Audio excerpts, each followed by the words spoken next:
শিশু আৰু শিক্ষাৰ্থীৰ মনত শিকাৰ প্ৰতি আগ্ৰহ কেনেকৈ সৃষ্টি কৰিব পাৰি?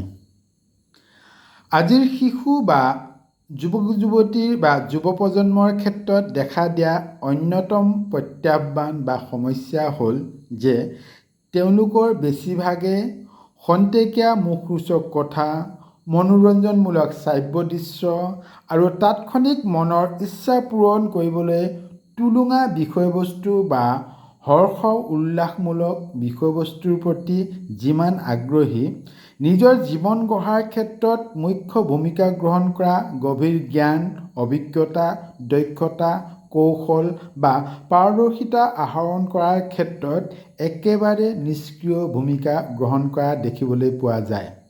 ইয়াৰ মূল কাৰণ কি জানে? ইয়াৰ মূল কাৰণ হ'ল আগ্ৰহ বা অভিৰুচনৰ অভাৱ।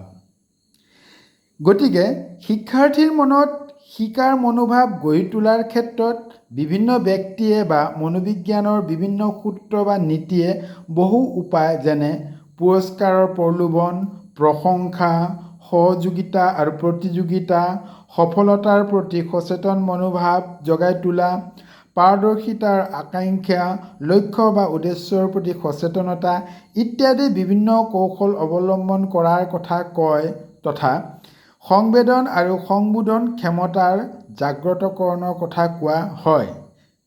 কিন্তু প্ৰকৃতাৰ্থত সেইবোৰ হ'ল তাত্ত্বিক প্ৰণালীহে। এই তাত্ত্বিক প্ৰণালীৰ পৰা তেওঁলোকে কিমান দূৰ উপকৃত হ'ব বা তেওঁলোকক সেই অনুপাতে কেনেকৈ গাইড কৰা হ'ব বা নিৰ্দেশনা প্ৰদান কৰা হ'ব, তাৰ ওপৰতে সেই প্ৰণালীসমূহে সুফল প্ৰদান কৰিবলৈ সক্ষম হয়। অন্যথা ব্যৱহাৰিক ক্ষেত্ৰত সেই প্ৰণালীসমূহ অচল বা নিষ্ক্ৰিয়। এইকাৰণে যিহেতু সেইখিনি গ্ৰহণ কৰিব লাগিব শিকাৰুজনে নিজে বা তেওঁলোকক সেই মুহূৰ্তত সেই প্ৰশংসা বা নিজৰ লক্ষ্যৰ প্ৰতি সচেতনতা জগাই তুলিব লাগিব আনে। নিজে যদি নাজাগে বা নিজে যদি সেই সম্পৰ্কে সচেতন নহয়, তেন্তে আনে তেওঁলোকক সচেতন কৰাটো এক প্ৰকাৰ জটিল কাম।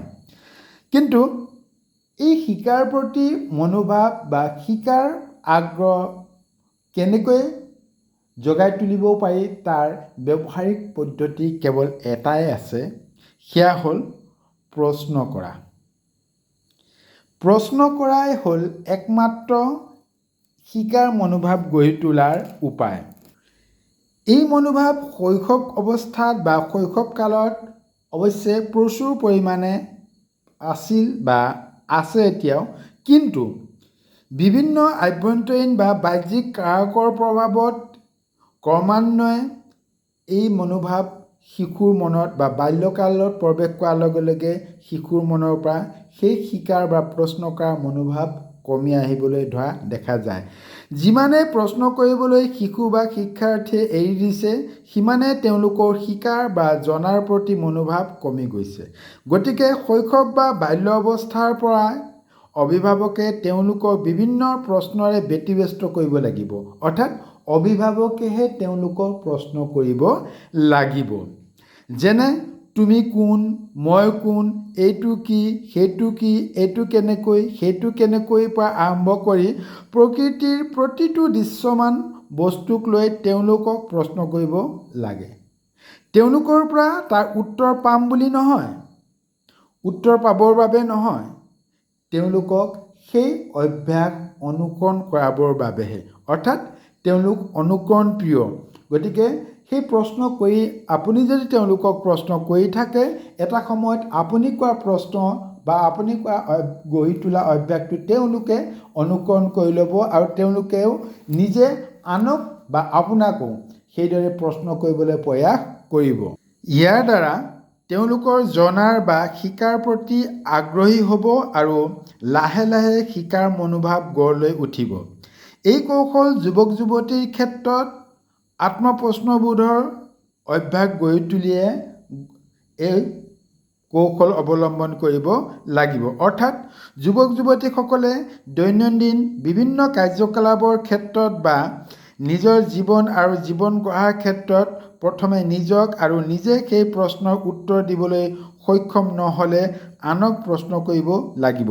উদাহৰণস্বৰূপে নিজৰ দৈনন্দিন কাম কাজৰ ক্ষেত্ৰত, খোৱা বোৱাৰ ক্ষেত্ৰত, সামাজিক মাধ্যমত সময় অতিবাহিত কৰাৰ ক্ষেত্ৰত, নিজৰ জীৱনৰ লক্ষ্য নিৰ্ধাৰণ কৰাৰ ক্ষেত্ৰত, পঢ়া শুনা কৰাৰ ক্ষেত্ৰত, খেলা ধূলা কৰাৰ ক্ষেত্ৰত, আলোচনা বা আড্ডা দিয়াৰ ক্ষেত্ৰত বা ঘূৰি ফুৰাৰ ক্ষেত্ৰত যদি নিজক প্ৰশ্ন কৰে, যেনে কি কৰিছোঁ, কিয় কৰিছোঁ, কেনেকৈ কৰিছোঁ, কি খাইছোঁ, কিয় খাইছোঁ, কেনেকৈ খাইছোঁ, ইয়াৰ পৰা আৰম্ভ কৰি আড্ডা দিবলৈ যাওঁতে বা আড্ডা দিয়াৰ ক্ষেত্ৰত ক'ত আড্ডা দিছোঁ, কিয় আড্ডা দিছোঁ, কেনেকৈ আড্ডা দিছোঁ, কিমান সময় আড্ডা দিছোঁ, এই আড্ডাই মোক কি দিছে, কিমান দিছে, কেনেকৈ দিছে বা এই নিৰৰ্থক আড্ডাৰ পৰা মোৰ কি ক্ষতি হৈছে, কি হেৰুৱাইছোঁ, কিমান হেৰুৱাইছোঁ, কেনেকৈ হেৰুৱাইছোঁ, যদি নিজক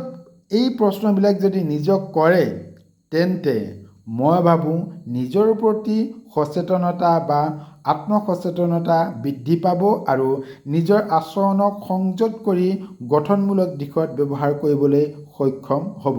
গতিকে শিক্ষাৰ্থীৰ মনত প্ৰশ্ন কৰাৰ অভ্যাস গঢ়ি তুলিব পাৰিলে যিকোনো বিষয়বস্তু শিকা বা আয়ত্ত কৰাৰ মনোভাৱ নিজে নিজে গঢ় লৈ উঠিব। আশা কৰোঁ ইয়াৰ দ্বাৰা আপোনালোক কিঞ্চিতমান হ'লেও উপকৃত হ'ব। সকলোৰে জীৱন কুশল মংগলময় কামনা কৰি সকলোকে ধন্যবাদ জনাইছোঁ।